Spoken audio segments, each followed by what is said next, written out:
guys, it's me again, Leon Silva, and welcome back to my YouTube channel. See you na guys. May nagpapagawa sa akin ng paso, dalawang malaki, tapos dalawa pa ulit malaki, tapos tatlong medyo maliit-liit dun sa malaki.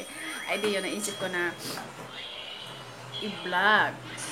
Content din, diga. Ay di yun, tara, samahan niyo po ako para kung gusto nyo rin gumawa sa bahay nyo, pwede rin po kayong gumawa. May nabibiling, ayaw nyo bumili ng semento na isang buong malaki na 200 plus yata. Yun, nasa 300 plus. May nabibili hong isang kilo laang na semento. Tapos, pwede rin po kayong gumawa ng paso na purong semento kahit walang halong buhangin. Pero mas maganda, mas matibay, meron siyang buhangin. Yung inag-ag na buhangin, yung pino. Yan.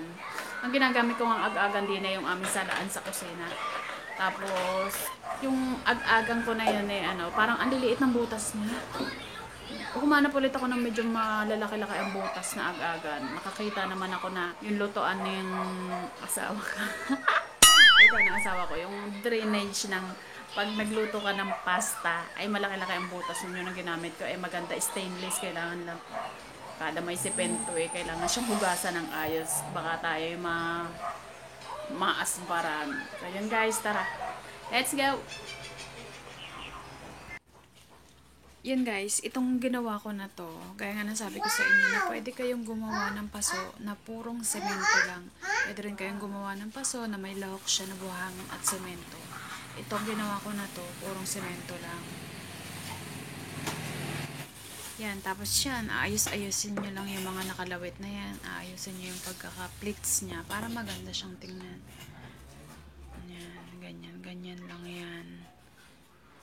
Tapos, yung sunod na mapapanood nyo na kadugsong ng video na ito, ginawa ko naman siya na semento na may buhangin, nakalahok siya. Wow! Amazing!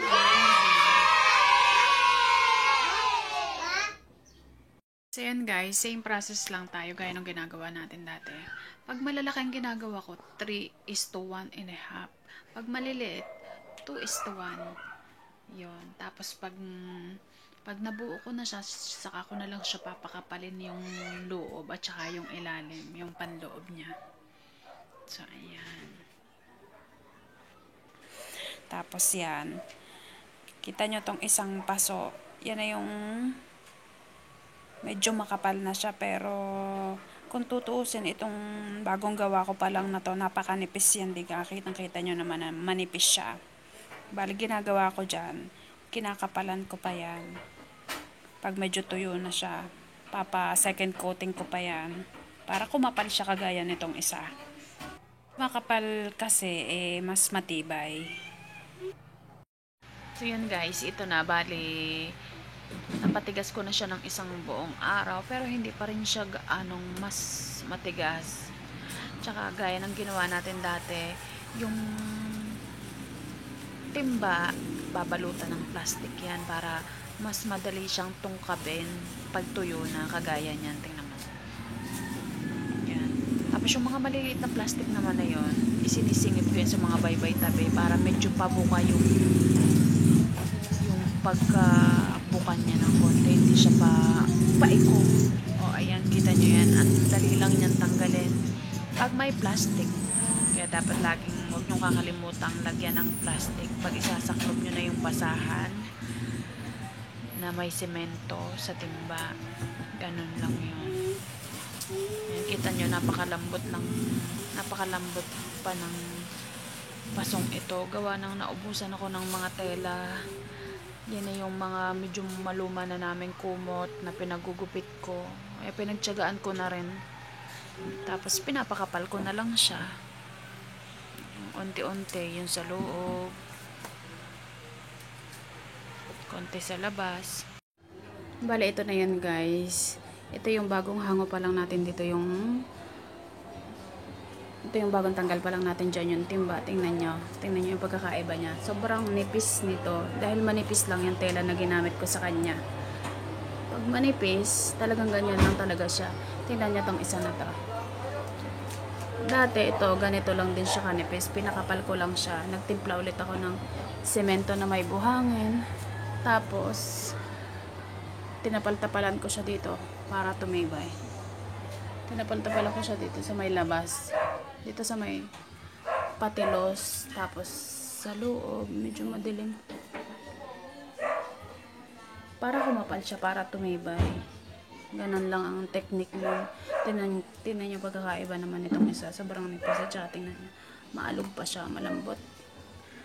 Kaya tatapal-tapalan ko pa siya, lalo na yung puno.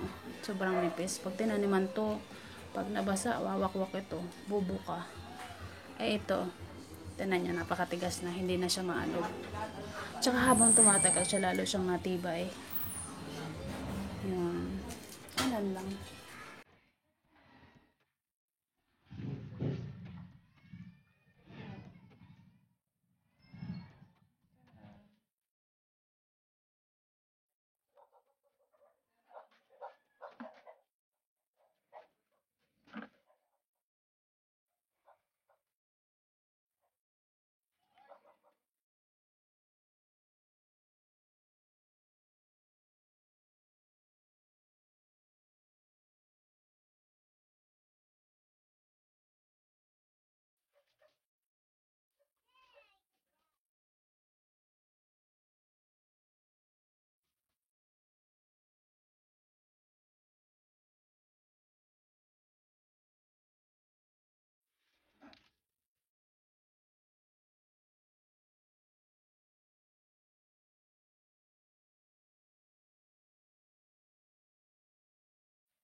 Ito na yun guys, yung ginawa kong dalawang malaking paso.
Yun guys, that's